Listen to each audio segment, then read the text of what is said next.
Okay, we'll go over deadlifts here. We've got options for a kettlebell, especially if you haven't done these before. This would be a good option to start with. You're going to get your feet right outside the ends of the kettlebell, and you want the handle to be pretty much around the middle of the foot here, so not starting with it way out in front. Doesn't need to be way back behind the heels.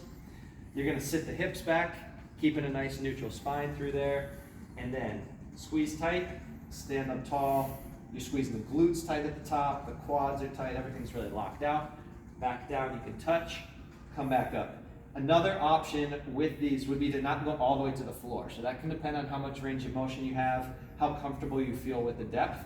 But you can go just part way down, think about more like just tension on the hamstrings here, and then come back up to the top. So the amount of knee bend is going to depend on each person, how comfortable you feel if you want to try to get all the way to the floor or not. But in general, compared to a squat would be sitting the hips down as low as possible, whereas a deadlift is kind of sticking the butt out more, thinking more going backwards with that.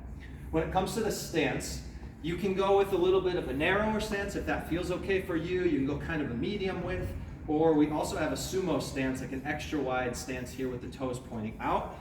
That can be a little different for each person. Sometimes taller individuals or people that have a history of back pain can feel a little better with the sumo position, just because it limits the range of motion. You're not getting into that bent over position quite as much.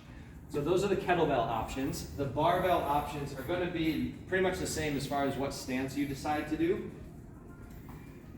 But with these, so you can start from the floor or you can start from that top position. If I'm going sumo, I've got that extra wide stance. Now my hands are going to be inside the legs here. Good tight core. Stand up tall, squeeze your glutes tight. All the way back down. If you feel okay going to the floor, go to the floor. If you only feel good kind of getting down to here with the tension on the hamstrings, you can do that too. But just make sure we're not yanking it back up or bouncing from the bottom. So if I'm going more of a little more narrow stance, my hands are going to get wider outside my legs.